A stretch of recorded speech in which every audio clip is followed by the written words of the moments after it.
When you get a new contract, there are fundamentally 3 questions that you ask yourself. One is, what am I actually signing up to? The second is, what could go wrong? And the third is, what am I actually going to do about it?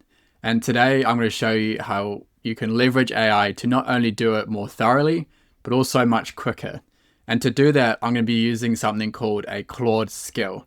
And this is one of many skills that we have inside of Contractor OS. Now, a skill is simply a set of instructions that AI follows given a set of circumstances. When we look at the workflow of reviewing a construction contract, the inputs are actually pretty simple. As at its core, you need the contract itself, and then if the company has policies around what conditions they will and will not accept, then that as well. And if not, then you can use the jurisdiction, and then it can look up the typical clauses that you would expect, and it would also look at what laws are in place to protect both the contractors and subcontractors for that exact scenario. Now, for the demo, I have used a modified version of New Zealand Standard 3910 contract for an earthworks and underground services package to a subcontractor. Now, with that, let's jump straight into the demo. So, as you can see here, I'm just in the chat window, and all I'm going to do for the demo is upload the contract that I want to review. And then I'm very simply going to say, using the contract reviewer skill, review this contract against standard NZ conditions.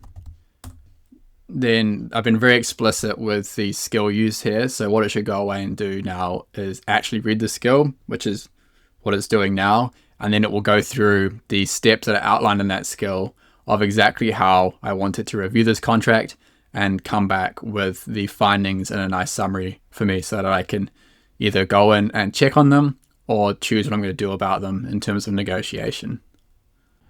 So now you can see it's gone through and it's first gathered some more context on the New Zealand construction legislation relevant to what the review is. And that includes things like reviewing the standard conditions of NZS 3910 for benchmarking, and also what the retention money requirements are. And it gives it sort of the picture it needs to move on to actually reviewing the contract so that it's relevant to me and my situation. And you can see here it hit a minor validation error with the border requirements, so the look of the document, but it's gone ahead and fixed those itself before it came back to me. And then it's given us a nice review of the assumed position, given that I didn't give it too much information to start with, and a summary of what's in the document there. Now, if we shift to the document, we can see it's presented it in the way we've told it to in the skill, but that's not so important. So we get a nice executive summary on what the contract actually is that it's reviewing. And then it's got a statutory compliance check, which for us in the New Zealand market is the Construction Contractors Act of 2002. And you can see here, it's pulled out some of the requirements that are in there and noted that one of them fails, which is a pay when paid condition, which is more common in the North American market, but wouldn't be enforceable in New Zealand because of a specific condition inside the Construction Contracts Act. So that's a good one to know off the bat. And then it's gone through a clause by clause review, but I'm not going to bore you with a clause by clause review because for the sake of this video, that's outside of the scope. And we'll go down to the risk summary table.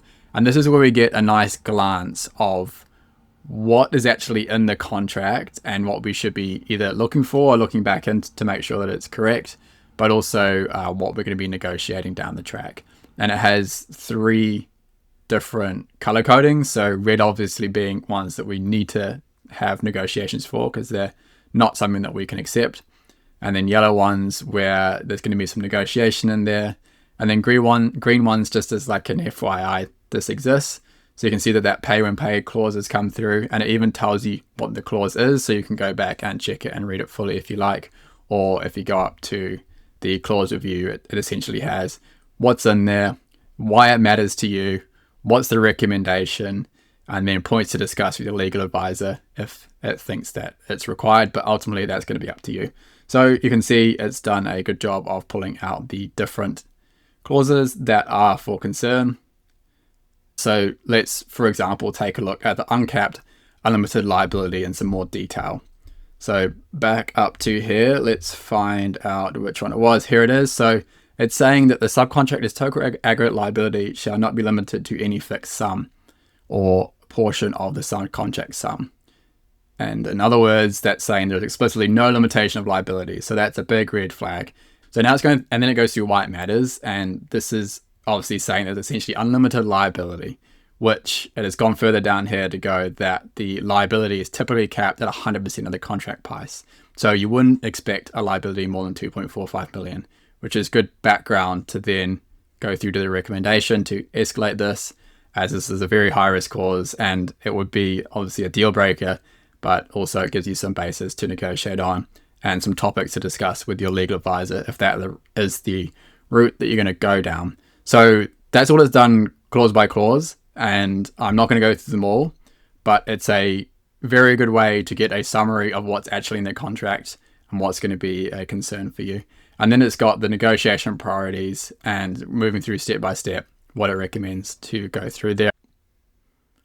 And then as the final step, it's just gone and highlighted some potential missing clauses that would normally be present in a New Zealand contract, but in this case aren't. So there you have it. It's a great snapshot of exactly what's in the contract, what to be concerned about, and what to be flagging. And it gives you the basis to then, depending on your relationship with the contractor or the client that's going to be working with, whether that's a phone call to discuss it or go through the negotiation points or talk to a legal expert.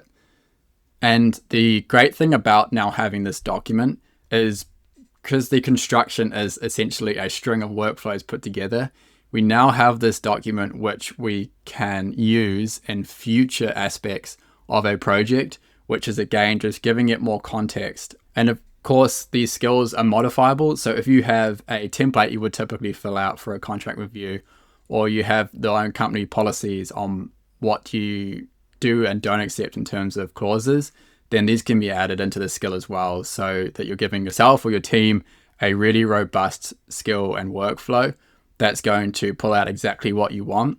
And even better, if you have a member of your team or yourself review contracts regularly, then having that template format makes it a very quick process to go through and get a snapshot of what's in the contract so you can decide from there. Now, if you want to check out more skills, then the link to Contract OS is in the description, and I'd love to see you in there.